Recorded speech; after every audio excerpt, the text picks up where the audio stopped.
Happy Tuesday, everybody. My name is Andy Elliott, Realtor here in Williamson County, Tennessee, and I am with my best bud, Rodney Wilds, who is a loan officer with First Bank, also in Williamson County, Tennessee. What do you know? How are you doing, Rodney? Fantastic. How are you doing? You know, the weather's nice today. The guys are out mowing the lawn. I love that. It smells like, I love fresh mown grass. I love that, you know. Of course, you're being a golfer. You live for that, don't you? Yeah, well, I'm an outdoors guy. Try to spend all my time outdoors if I can. Absolutely. So jumping into this, before we jump into it, did you have anything happen that is like breakthrough that you want to tell us about? Anything at all? Just before we jump in? Nothing. Okay. I'm boring. I'm old and boring. Boring. I want my lender to be boring. That's what I prefer. So today's show is about what I consider to be one of the most commonplace questions, the major concern for everybody in real estate. I don't care if you're well off, if you're scraping by, if you're first-time buyers, if you're upgrade. I don't care what you are. Affordability is like the number one topic that breaks through everything, in my opinion. Would you agree to that? Absolutely, yes. Or at Our least, affordability issues have been, forefront of our industry for the last several years. yeah. Do me a favor, pull your microphone a little closer to you there, if you would. Thank you. Sorry, little stage direction. That being said, affordability has everything to do with how many houses are on the market. I mean, it's supply and demand and all that kind of stuff. I'm not an economist, but I have some understanding of supply and demand and what we've been dealing with in real estate for me for the last 20 years. We've seen the ups and downs. We saw what happened in 2008 to 2012. I always put that range in there because that was when it was kind of messy. And we went from a tight economy, meaning houses that was tight, to all of a sudden there was foreclosures almost literally on every street. I remember it was just extraordinary. And with those kinds of numbers of houses being available, you could get housing was cheap, comparatively speaking. 9 times out of 10, when we would go on listing appointments back in those days, and this is tying into what we're talking about, affordability, when we would go into those appointments, we got really good, believe it or not, when somebody would want to sell their house, it was because they really had to move, because most of the time we were telling them how much it was going to cost them to sell their house. If Mr. and Mrs. Smith, if you sell for back then 300, was that was a dollar amount. If you sell at 300, you're only going to have to bring $27,000 to the table. That's the way it was. Then we actually got pretty proficient at it, nonetheless. If you watch the news and you listen to what's going on with affordability, everybody, including the government, builders, people, everybody, they're trying to figure out a way to make houses more affordable. And one of the things and you've heard about this recently, is using federal lands. That's why I had that thumbnail about houses being built next to Old Faithful out there. I thought that was kind of funny. Some people would be offended, but sorry, it was AI. But people are talking about taking advantage of federal lands to make housing more affordable. Have you heard about that, Rodney? Are you familiar with that topic? Yeah, yes. I mean, I think Trump said something like that the very first day he was in office or something. He was going to, try to tackle this with some federal lands, and so far it looks like it's coming about. At least we know that they're actually talking about it. Sorry, I'm going to give you another stage direction. Pull the top of your computer down so you're higher in the frame. Sorry. There's another way for me to do that. I'll correct that moving forward. Yes, and they're actually talking about it. But let's talk about what's the difference. If you read the numbers, if you watch the news at all, hey, Angie, our California lady friend, has made it to the scene. We're complete now. Good deal. 3.8 million homes is the deficit between, that's how many homes we need between supply and demand to balance things out. And I thought that's an interesting number. Where do they where do they come up with that? What is this $3.8 million? Homes. Where does that all come from? So let's kind of go through a little bit of that and explain that a little bit. When you hear that there's a housing shortage of 3.8 million homes, that's a bunch. That means that that's estimated to have 3.8 million fewer homes than needed to meet the current demand. What Rodney and I have been talking about for the longest time, and we're going to have evidence of that when we get to our Reddit radar section here, that current demand, pent-up demand is really extraordinary. People want to buy homes, but they're being held back like a dam, on a lake. They're being held back because of interest rates, qualifying. Their home that they're looking for isn't out there. Home prices are top of mind. The two things that matter the most to people most of the time are home prices and interest rates. So far, so good, Rodney? So good. Are we good? Okay. So supply and demand refers to the number of households that need housing, families, singles, seniors. Supply refers to available homes. Now, this was interesting. I hadn't considered this. It's for sale and for rent. So that 3.8 million isn't just homes for sale. It's also homes available to rent. So that 3.8 million number represents the shortfall between the two. Why it matters. When there's that shortfall, it pushes prices up. I mean, look at where we are. Housing is so short that sellers can get prices to go up. Now, we're in a mixed market where we've got people having difficulty being okay with buying homes because of the home prices. And so they slow down. And so even though there's a shortage, there's inventory's growing, but compared to a few years ago, inventory is down. You've got two things that are really weird. You've got inventory that's growing, but you got sales that are dropping off that are very low compared to the norm. And that's kind of a squirrely place to be. If people don't have the money to buy, they're not going to buy, and that's going to cause those sellers to lower prices. Am I on track so far, Rodney? I believe you are. Okay. You want to add anything to chip in so far? No, just that the affordability issue is what you're talking about. I mean, it's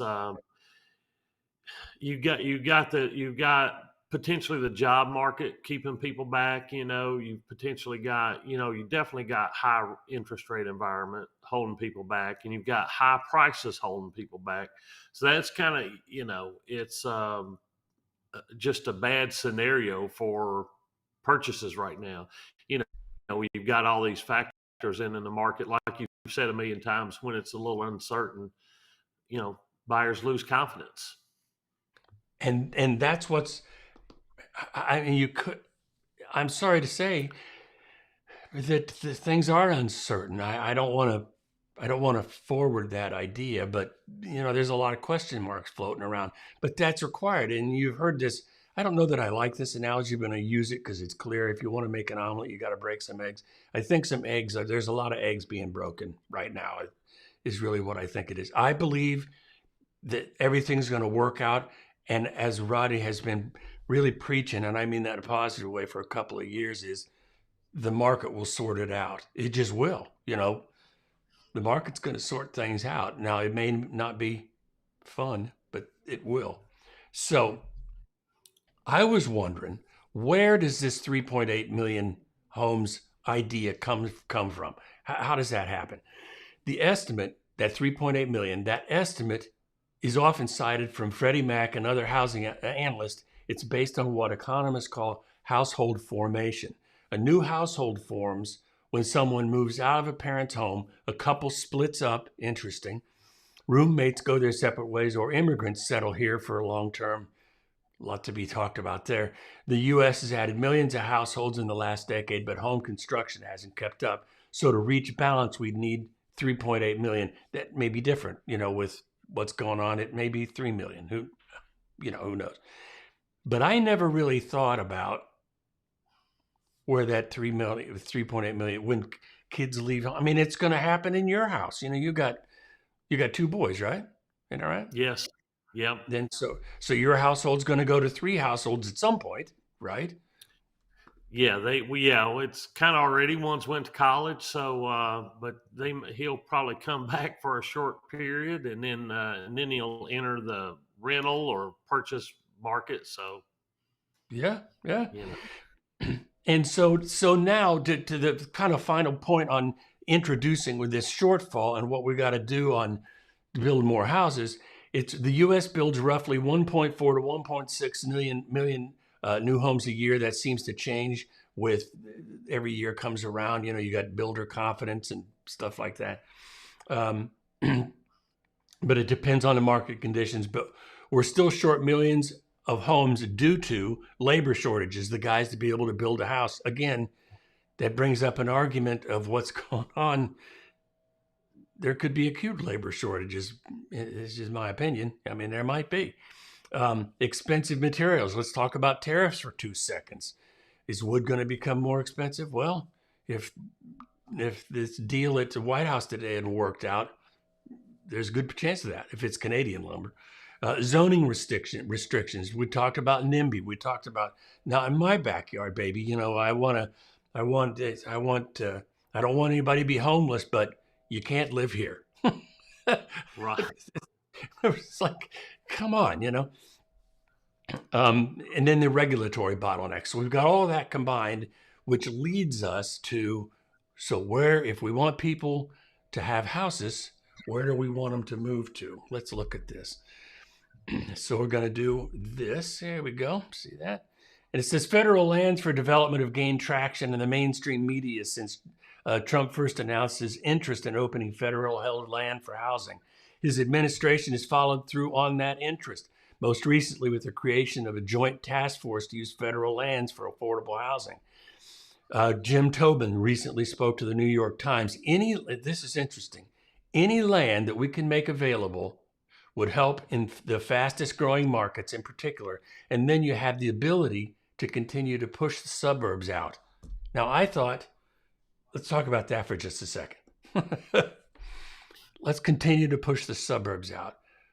We see that in, what is that, exurbs?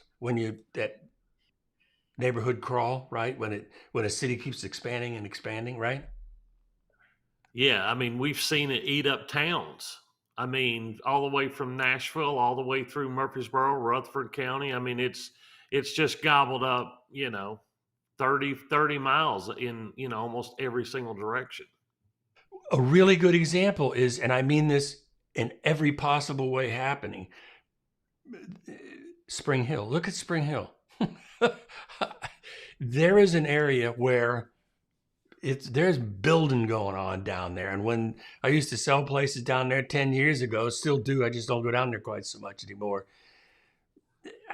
It's amazing how much they have built down there. What I want to mention about that, and I think people forget, and we've got someplace we're going with this. The job of a realtor, if anybody's ever wondered, it's people think a realtor's job is to sell houses. Well, that's true. But the basic foundation of a realtor, what they were designed for initially, was to create the highest and best value for any given piece of property. That's the reason that we exist, is to make the highest and best value for a piece of property. Now, it depends on what you want to do with it. If it's residential, that's one thing. If it's commercial, that's something entirely different. It isn't just to do another piece of land. That's why you'll have zoning and things like that. We don't want to put a trash dump over here. That's not highest and best for the neighborhood, that kind of a thing. So let's talk about that and jump back to the article. In addition to fast-growing markets such as Vegas and Phoenix, areas such as California, while the federal government owns about half the land in the state, can also benefit from having more available land to develop. Land is hard to find.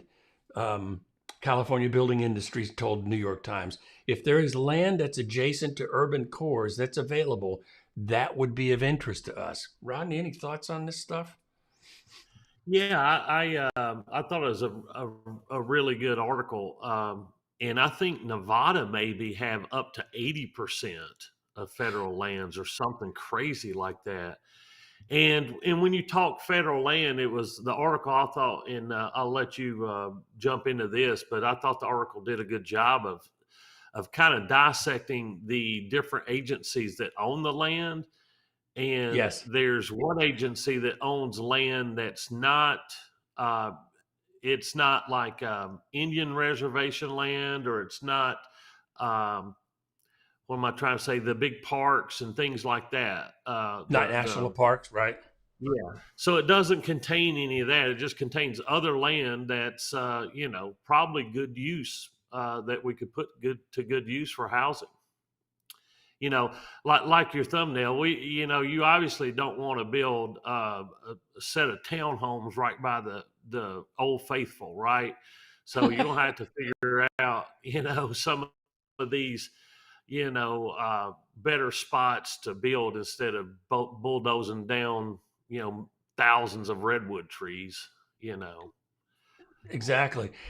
And here's Ange. This is really interesting. Whoop, hang on. Having our glitch. There we go. I live next to thousands of acres of federal land.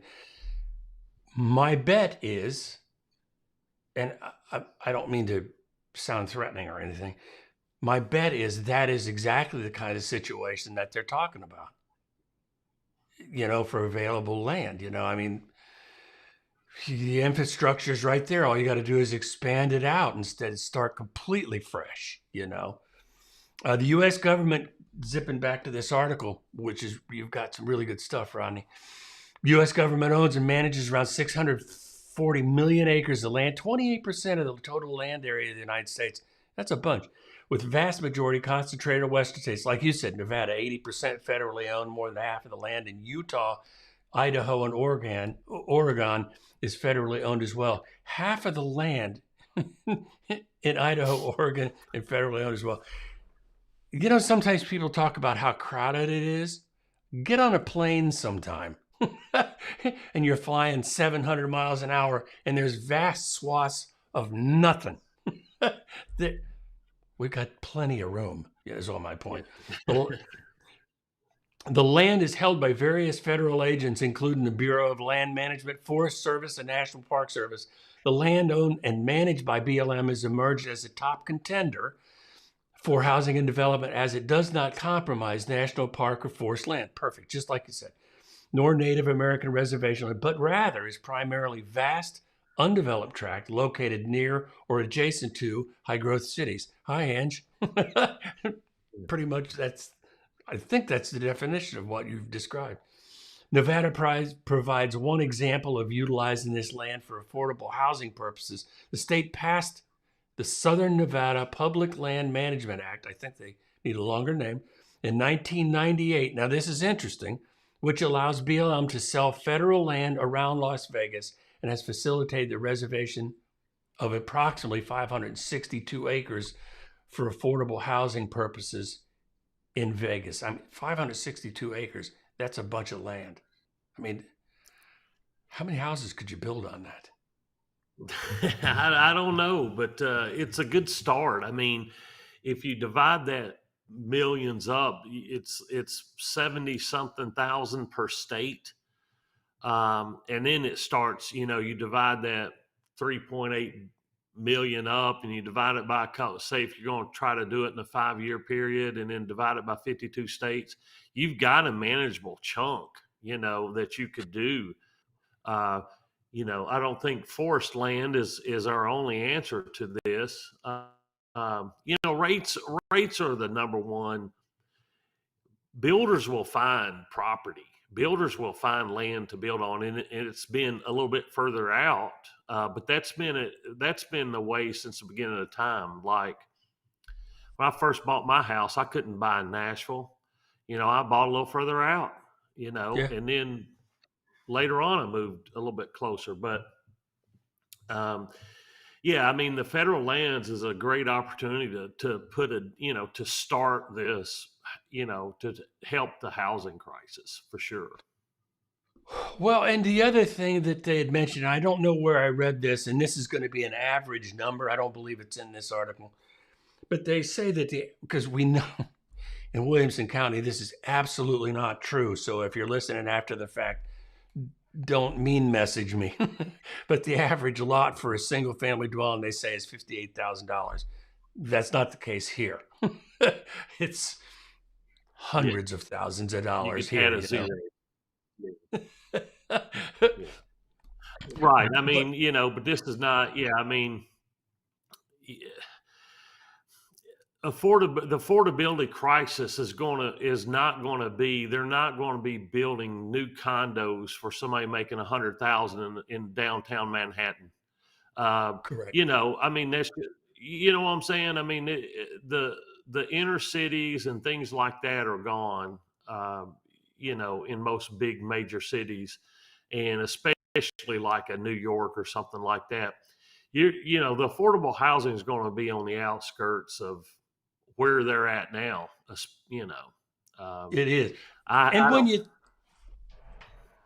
go ahead. Yeah, I just don't know of any federal land, like in our area, that's in the middle of, that you could go in there and build, affordable housing in certain tracts and things. So, it is the way it is. It's just going to have to be on the outskirts, kind of like it is now. And there's a couple of, as I was reading through these articles again, with affordability on my mind, and does it actually going to fix it? Short term, maybe, because if you can buy a bunch of acreage for cheap out there, and we use the average of 58, so it drops it to 38. It doesn't change the price of the construction of the house, in my opinion. Uh, So you're saving 20 grand? Is that the nut that you're actually saving? That doesn't seem like a Right. lot. No, I just think building and providing some housing, but it's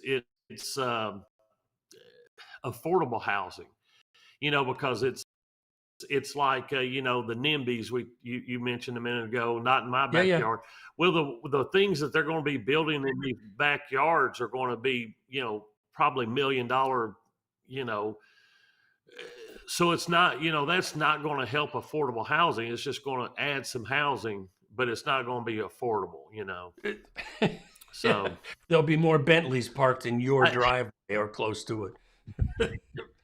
I just, yeah, I mean, the deal with this, it's going to take several ways to tackle this, and rates have got to come down to be a part of that. Like, you've got to the interest rate situation is what's causing the affordability issue and things like. And I'll tell you this, I mean, it's like, housing's getting. Think about cars. To me, cars are 10 times worse. I mean, go spend $100,000 on a car and you get a fancy truck. I mean, you get a Denali, you get nothing crazy nice for $100,000, and that's, to me, that's ridiculous. I mean, that car prices have ruined more finances than anything, in my opinion. As a lender, I would imagine you've probably seen that where somebody's in the process of buying a house. Man, hey, Rodney, I got a new car. What? It's just the norm now. It's just the norm that, maybe two couples or a couple will have two, $600, $700, $800 car payments. It's just normal. And I'm like, that was more than my first house payment total. You know, um, 30 years ago, 25 years ago, you didn't see a lot of huge house payments, and I mean a lot of huge car payments with everybody. It was like the the rich had those cars. Now everybody's got an $800 car payment. I mean, it's pretty wild. I remember the first time I saw, and this is recent, this was within just a few months ago. I was looking at a Grand Wagoneer. I mean, the Grand Wagoneer. Yeah. I'm a Mopar guy, so $102,000. Of course, it had everything. It's something that what Rodney would drive. That's his. But it's still a Wagoneer. It's still it's still you know what I'm saying? It's still that has been a modest car or a nicer on the modest side forever. Except I It's not, confess there was no wood paneling on the side. yeah. To finish up on this particular topic, and we'll move on. I mean, the bottom line is, will it work? Maybe for a minute in some places. In general, across the country, would it do anything for Nashville? No, I don't think so. Are there public lands around here? I don't know. But here was the part of the article that caught my attention, and I'll move off of it. And thank you for your thoughts on that, Rodney. You're way smarter than me. Summit County, Colorado. I'm from Colorado, and so I have a real heart for, well, knowing where I stay. I still love the mountains of Colorado. Let's put it that way. Perfect. Summit County, Colorado, for example, sought a 45-acre parcel of U.S. Forest Service land designated through the Lake Hill Administrative Site. Do this. Affordability Act signed by President Obama in 2014 for workforce housing, just for workforce housing. The county purchased the property located immediately northeast of Frisco in 2016. If you've ever been to Colorado, Frisco is just, it's wonderful, wonderful place. I could live there now, at this very minute. As of February 2024, the county has paused the project's rezoning application while working to secure water and sanitary commitments, meaning infrastructure, I'm sure, despite being identified as a critical housing need decades ago. The project has yet to break ground because of 10 years of administrative hurdles and delays.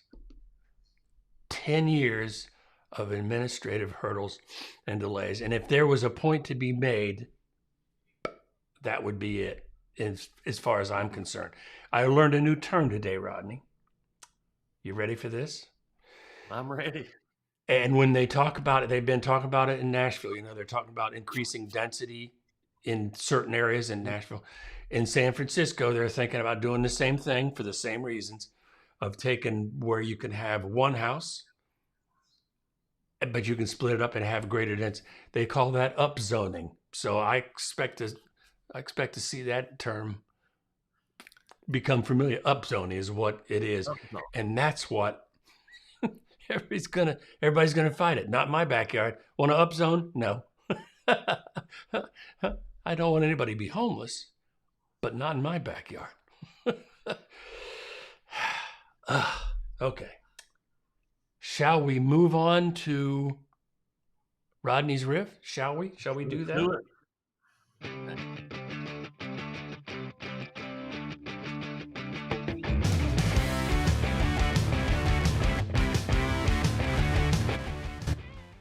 I just love that. What do you got for us today? It's a guitar riff, isn't it? That is a nice guitar riff. Thank you. Yes. All right. Well, let's get started. We had another article that we wanted to review, and I'll kind of read through the article and then get to the comments here. So the title of it was basically, a mother advised me to get as big as mortgage as the bank would allow. Is that good advice? And soon as anybody says that on Reddit, here comes the bad advice, right? That's the ticket to get the bad advice. So to summarize what they were asking, the bank would lend this couple up to $300,000. The couple had $50,000 to invest as a down payment and that sort of thing. They're looking at a price range of $230,000 to $300,000. Financing somewhere in the $180,000 to $250,000 range. Mom wants them to look at a price range $325,000 to $350,000. She said it'd be difficult for the first couple of years and gets easier as time goes on, talking about the payment. And it's a better investment, meaning a $350,000 versus, say, a $250,000. The couple have concerns about stretching their finances as tight as they would go. And then just a side note, they make about 65 a year, no kids. What do you think of mother's advice? So the first thing I'll say is this is mom knows best. So that's all you really need to know. All advice after mom gives advice is over because mom knows best.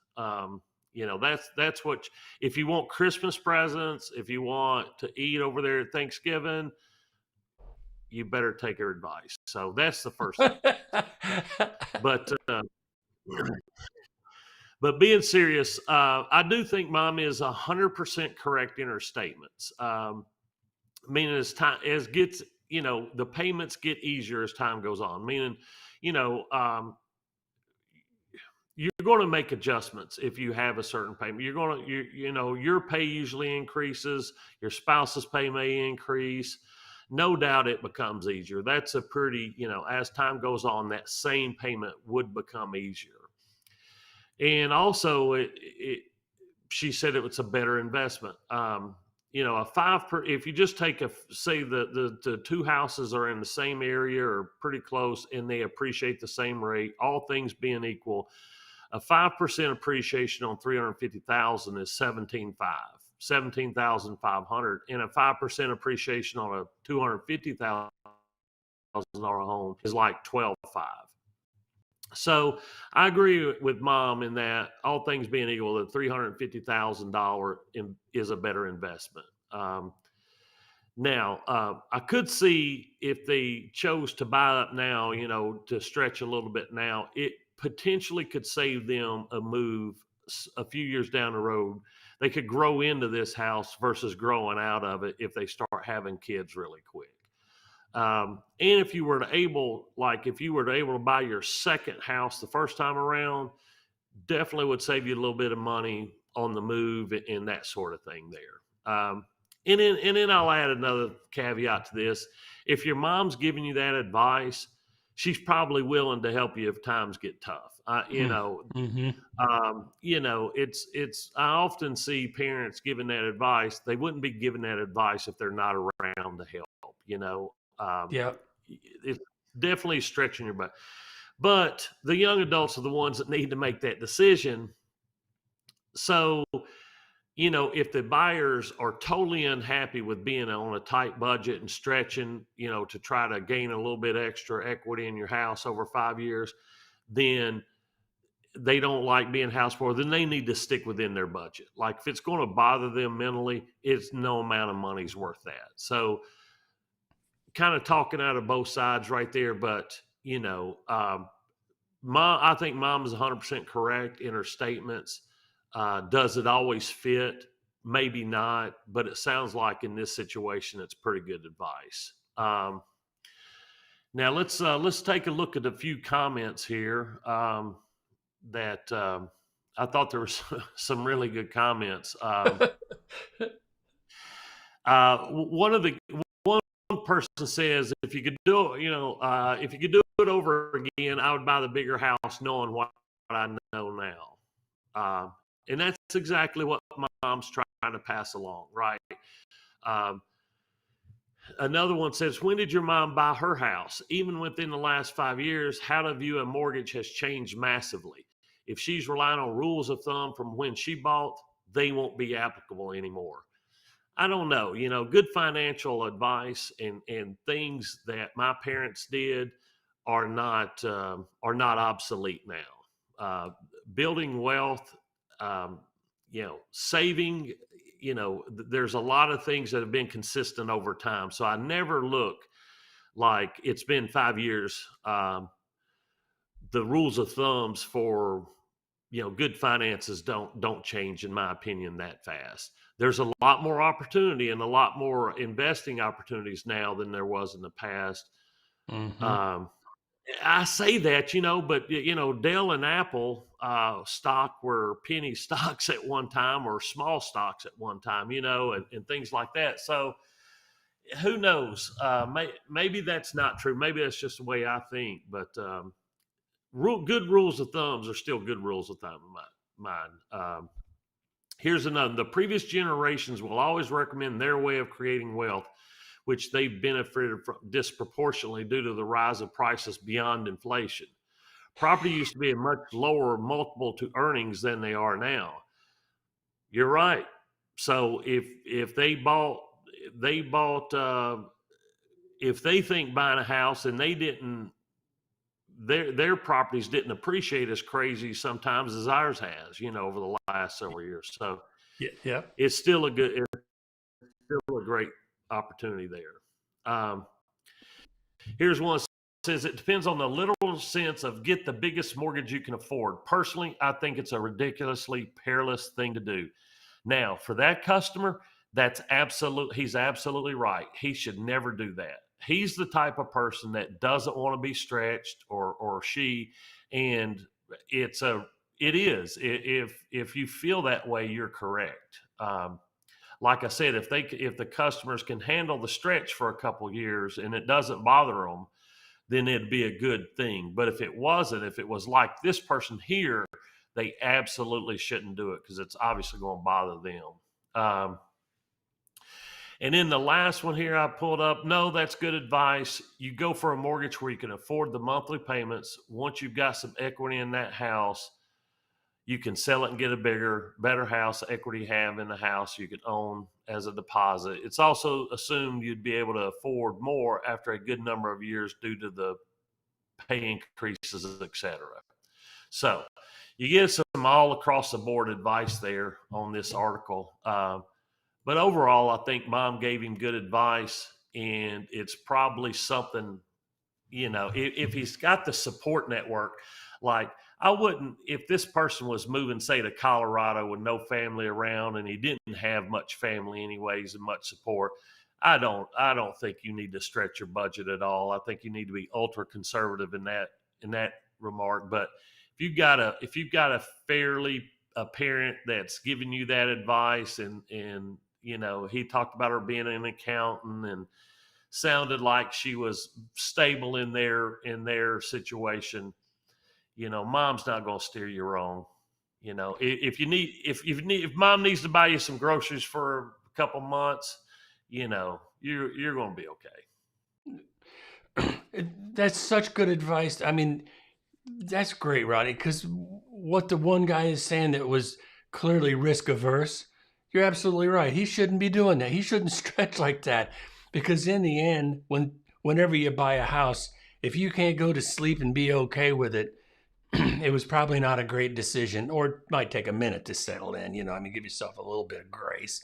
But that's really good advice. My input on this would be just one thing: if you don't have a home, at least get it started. I don't care. Just plant your flag someplace, and because then Right. what they're talking about is equity and growth and that kind of stuff that happens naturally, and the other person is right. People that have been doing this a while, what was the word they used?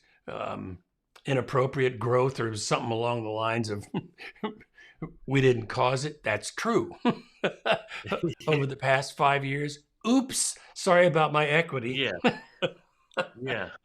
Right. I mean, and we could, in the next 3 years, if we stay in this model, I mean, we could lose some of that. But, I've always said houses are, to me, I'm always referring to somebody that's going to live in this house as their residence. Yep. It not necessarily investor guidance is always different, or can be different from somebody that's going to live in it. So yeah, buying, I'm not as concerned. Appreciation is going to happen because I know I'm in it for the long term, right? And it's kind of like when you're young and you have a 401k, you really don't need to be staring and eyeballing your 401k 3 years into saving it, because you're not going to touch it for another 25 years. So, and a house is a little bit similar to that. You're not going to work. You're not going to look at it month to month, but in a year, you're going, wow, is it really going up 8,000? Did my neighbor sell for that? So yeah, that's what you're looking at. And you're absolutely right. Don't check that stuff every day, because the value on your house between this month and last month doesn't mean anything because it only matters. It only gets realized when you sell it. That's when the Right. magic happens. It turns from Right. paper to money on the table. Yeah. That's what happens on that. I What a great article to pick that out. Thanks, Mom.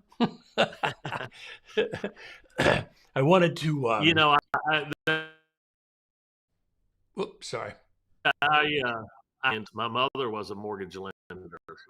Uh, so whenever I hear mom's advice, I have to jump on that.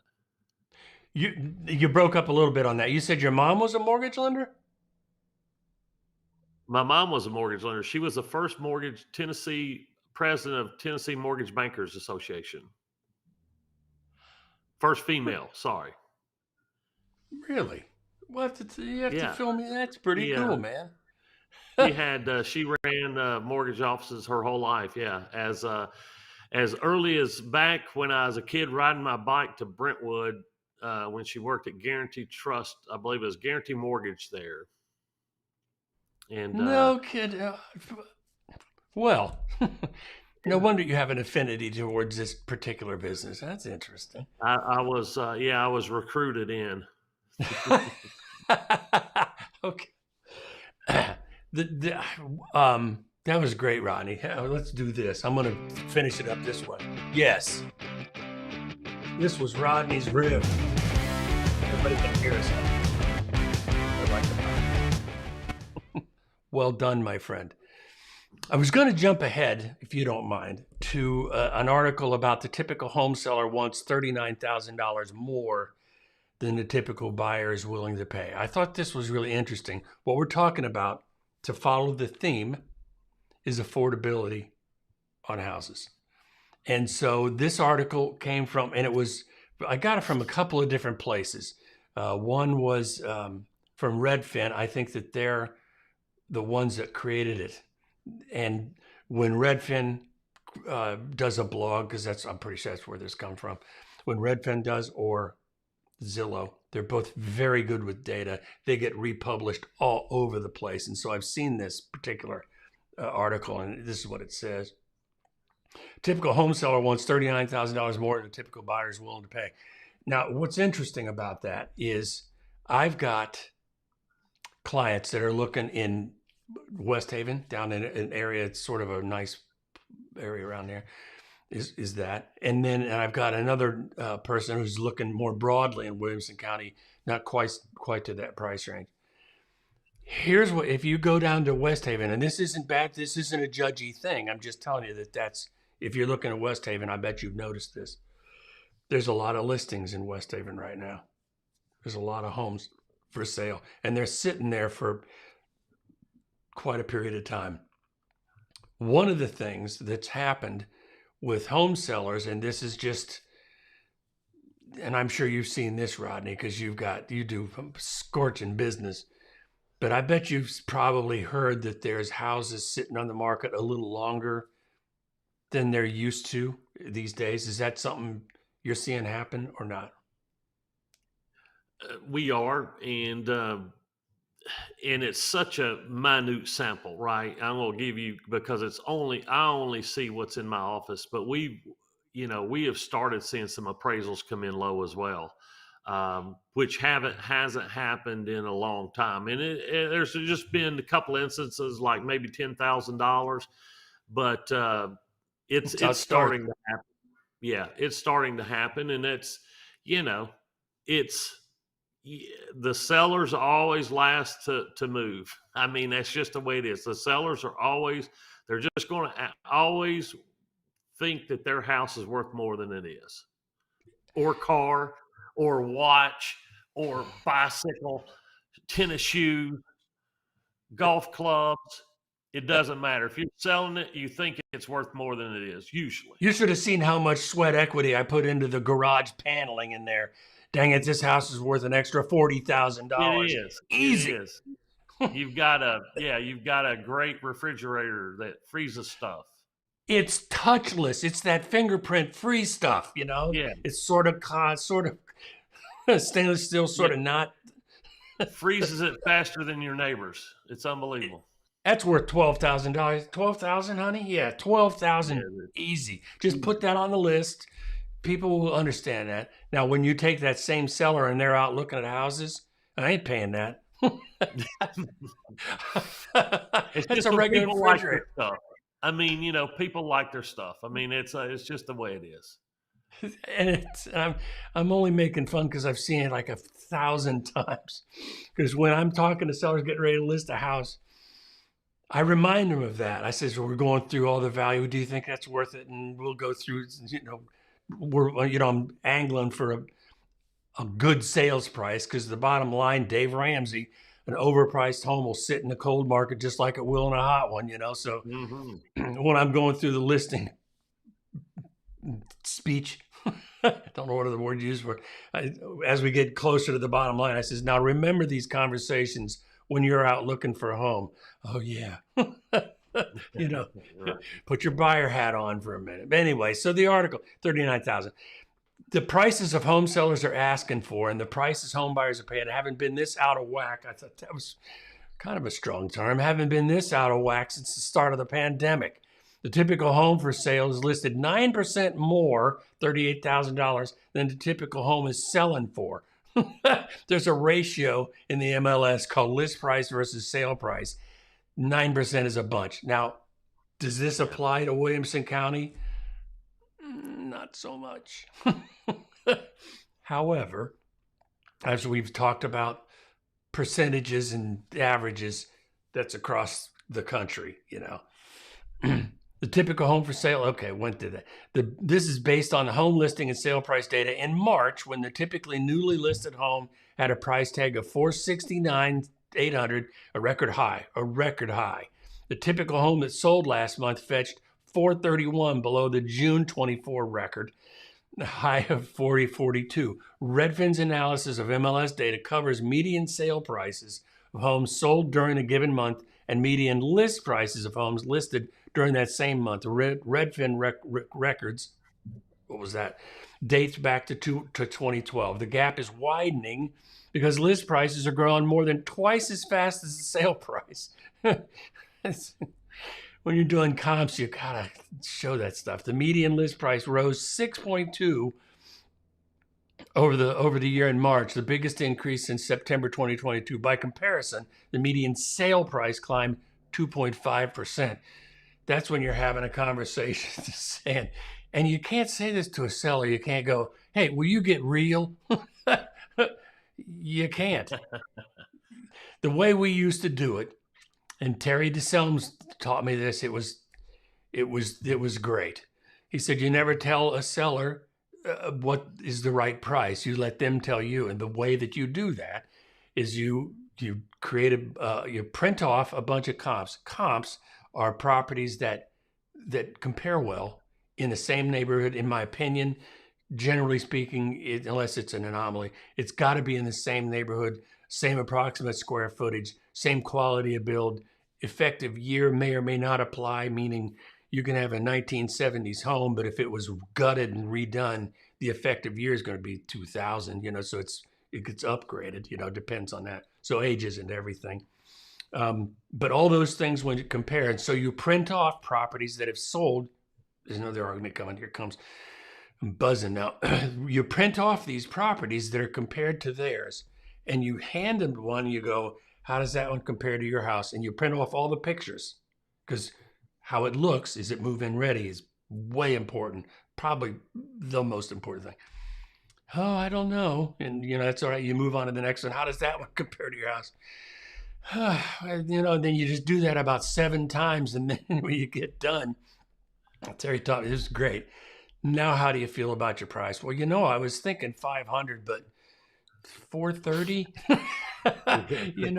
You just let them see you let them tell you, and then they won't fight you. And if they do, there's a pretty good chance they're delusional. That's what, and I don't mean that in a bad way. Like Rodney says, you love your stuff. You want it to be more. Sometimes you need more money. You need it to be a certain amount.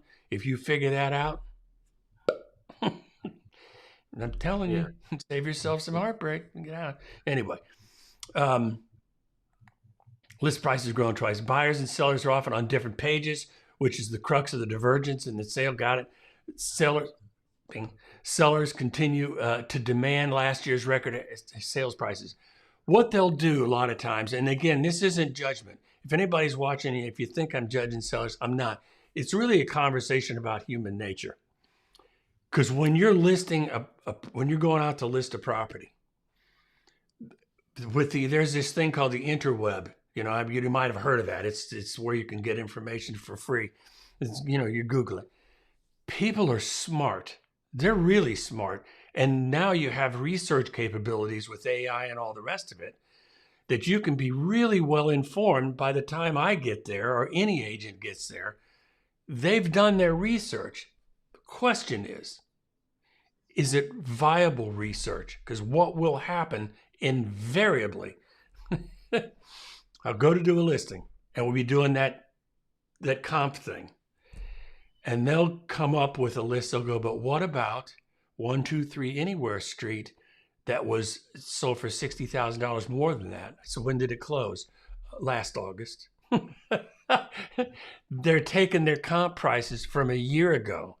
I've had some conversations when people said in 2021 that thing was worth $750. That's true.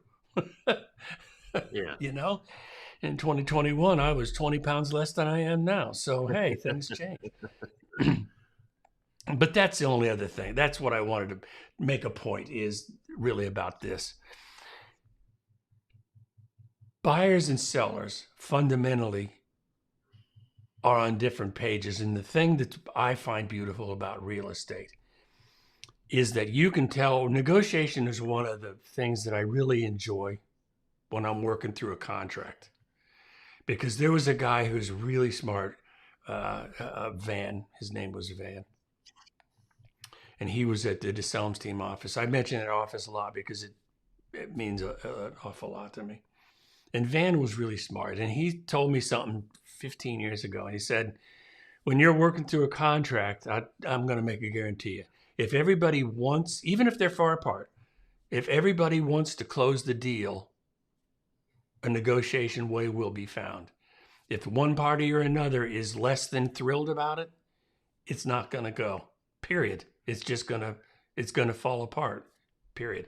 And some people try to sweep the tide away and make things happen when one of the parties is not going to happen. So, but the point of this is it's okay to be hopeful. And the private listings that we've been talking about, now it looks like you're going to have a way to test that.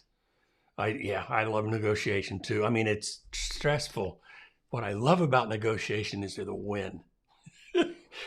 When you send out an impossible thing that they'll never say yes, and you go, yes, they will. Watch. About 10:30 at night. Okay, we're good. Got a deal. I love that stuff. Anyway, people are on just different pages, but with the way that the market is my bottom line point. People are smart. People are willing to try, but they're not going to give more than they think there's value. I'll show you something that we talked about. We're almost out of time. Were there any other, before we move on, were there any other Reddit stories that interested you of the series that I sent you? Was there anything in particular? No, nothing in particular. Okay. I want to show you something. And Ronnie and I have been talking about this for quite a period of time. This is Reddit. I just love Reddit, especially like stuff that Rodney did. That's real stuff. The news articles, most of it's not. A lot of it's fake news, to coin a phrase, not coin a phrase.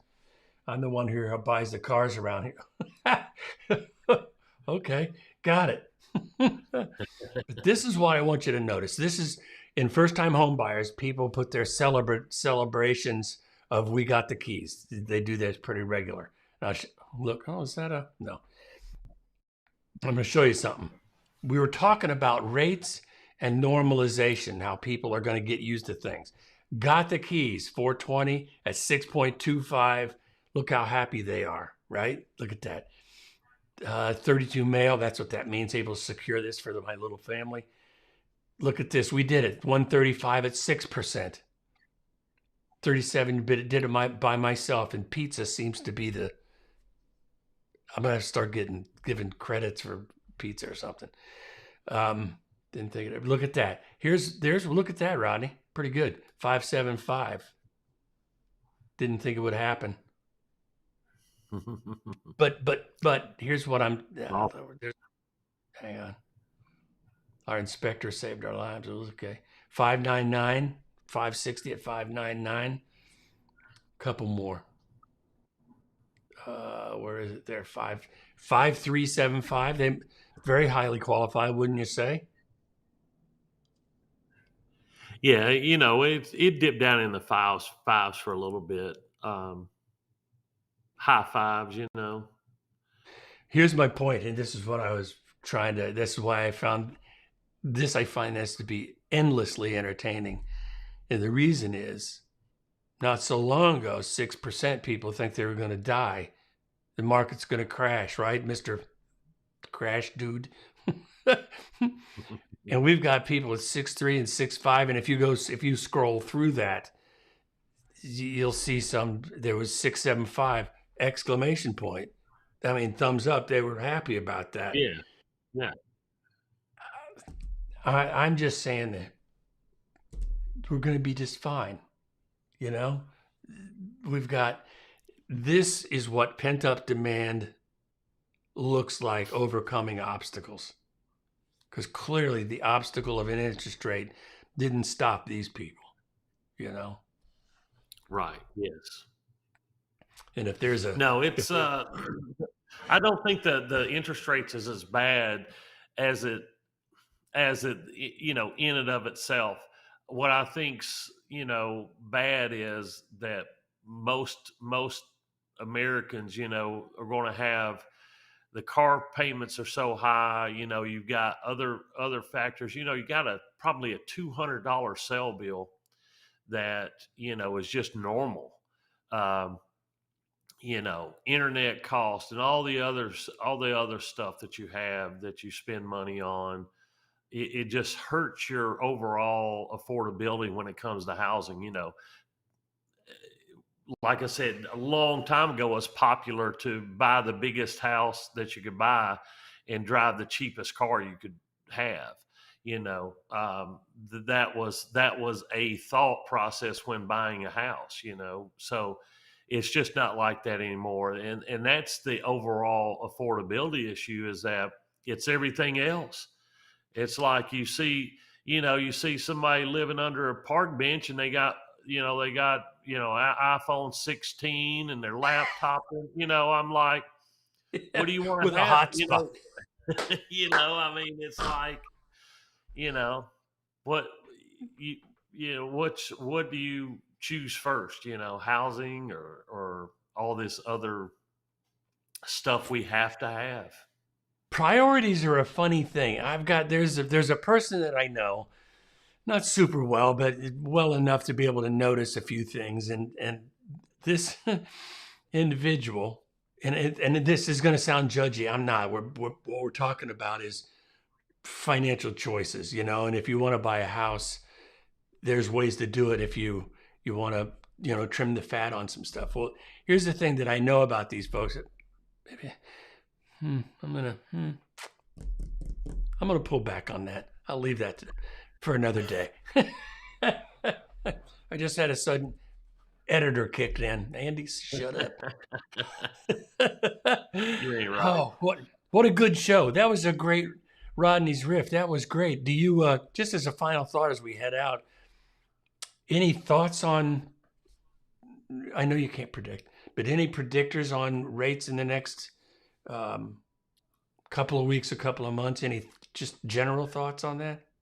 Well, the Fed's meeting today, or meeting right now or something, right?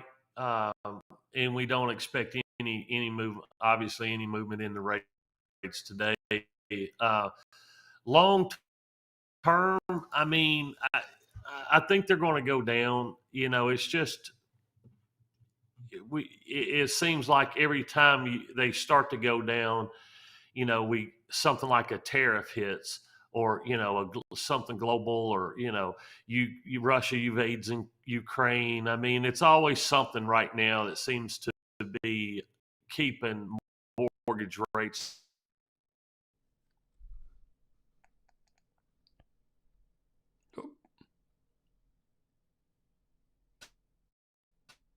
Sorry about that. I think the future.